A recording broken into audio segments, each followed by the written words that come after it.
Good afternoon, everyone. My name is Petteri Kivimäki. I'm the CTO of Nordic Institute for Interoperability Solutions, NIS for short. Today I'm going to tell you about X-Road data exchange layer, that is an existing data exchange solution, and how we are going to convert it into a data space solution. But first, a couple of words about NIS. So NIS is a non-profit association which mission is to develop digital government solutions to its members. Currently, we have 8 members all in all, and X-Road is our main product.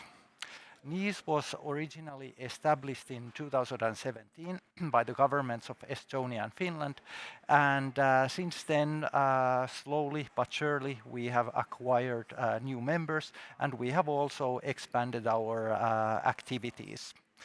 When it comes to data spaces, originally we started to look into data spaces about 6 years ago in 2020 as a new interesting data exchange concept. And since then we have joined in several data space related activities and organizations, Gaia-X, the International Dataspaces Association, and the Eclipse Dataspace Working Group by the Eclipse Foundation, to mention a few. But then let's dive more deeply into X-Road. So X-Road is a decentralized data exchange solution that provides secure and unified way to exchange data between organizations. It's an open source solution released under the MIT open source license. X-Road is also one of the most deployed digital public infrastructure components worldwide, and a digital public good verified by the Digital Public Goods Alliance. X-Road is not a new solution. The first version was released already in 2001 in Estonia. However, back then it wasn't an open source solution yet.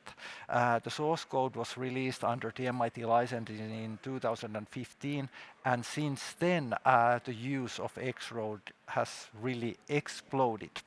So today we have all in all 29 X-Road ecosystems around the world, and there are almost 600 million people living in the countries where X-Road is being used. And when we look at the world map, we have X-Road ecosystems all around the world. So you can truly say that X-Road is a global solution. Typically, data exchange ecosystems and data spaces, they are business domain specific. For example, healthcare, transportation, finance, and so on. X-Road is a little bit different, since typically X-Road is deployed on a national level. Typically, a public authority like the digital agency of a country deploys X-Road as a national data exchange solution that is available to all the different kind of organizations within a country. So even if the ecosystem is owned by the public sector, it's all the different kind of organizations can join and use it. And X-Road is fully data type and semantic agnostic, so you can exchange any data over it, whether it be XML, JSON, encrypted, non-encrypted, and so on. But regardless of X-Road typically being deployed on a national level, there is technically no reason why it couldn't be deployed on a business domain specific deployment as well. So it's really flexible when it comes to different kind of deployment types. So today, X-Road provides interoperability within one X-Road ecosystem and between 2 different X-Road ecosystems. However, the challenge is that today organizations typically they need to be members of many different data exchange ecosystems. So it's not enough to be a member of one, but usually they need to belong to many. And it's problematic if they need to deploy multiple pieces of infrastructure for these different ecosystems. So in order to make X-Road more interoperable with other data exchange ecosystems and data spaces, we are going to transform X-Road into a data space solution. In practice, it means that we are going to replace X-Road's custom protocol stack with standard data space protocols. And thanks to this change, X-Road becomes interoperable with other data exchange ecosystems and data exchange technologies that are using the same protocol stack, increasing X-Road's interoperable significantly. Organizations that are using X-Road can use the same technical components to exchange data with many different data exchange infrastructures and data spaces. So overall, the new X-Road 8 Spaceship vision is to transform X-Road into a data space solution.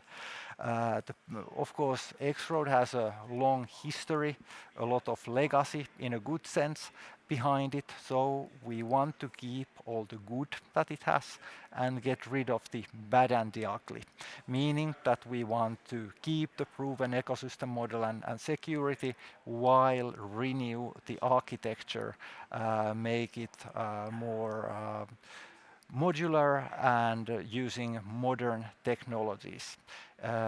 And providing support for the data space protocol stack plays a huge role in that.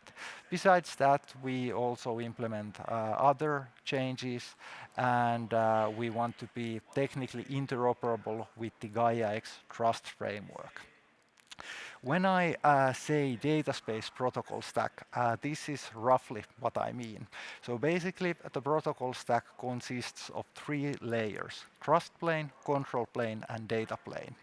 When it comes to interoperability, the idea is that trust plane and control plane, they are standardized, meaning that different data space initiatives use same standards and specifications that provide interoperability between them.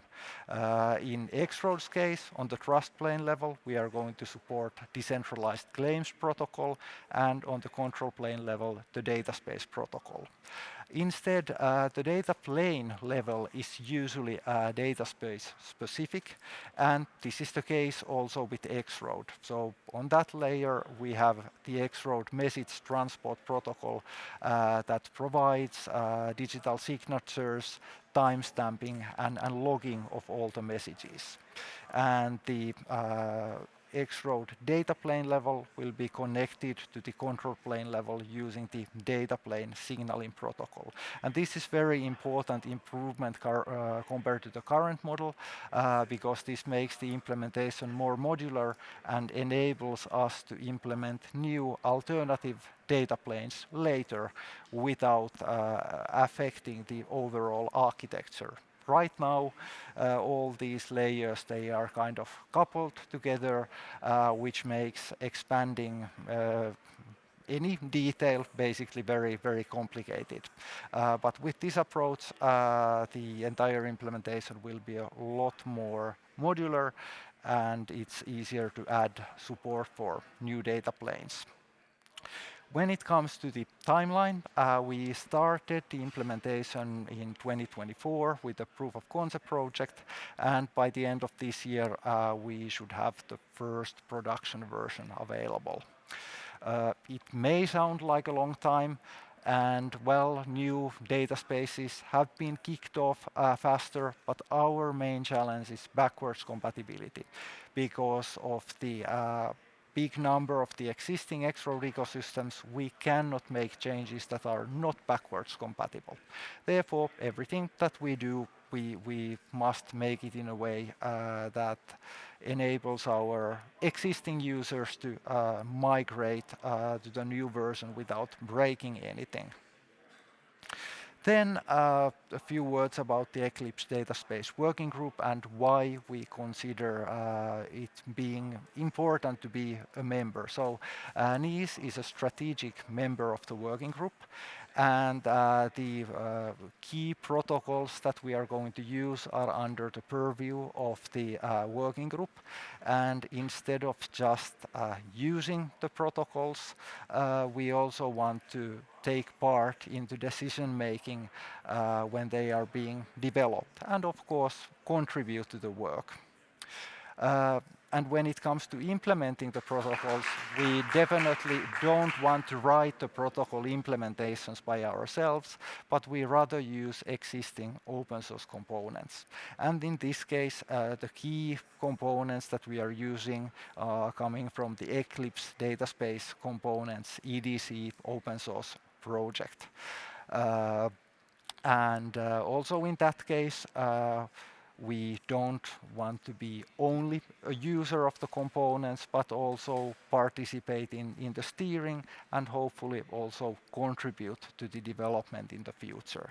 So all in all, we consider it very important to be part of this group. It gives us access to the latest information, gives better opportunities to network with other data space initiatives, and also of course gives us the possibility to participate in decision making and have an impact on the direction where these projects are going. Yeah, that's all that I wanted to share with you today. So thank you for listening.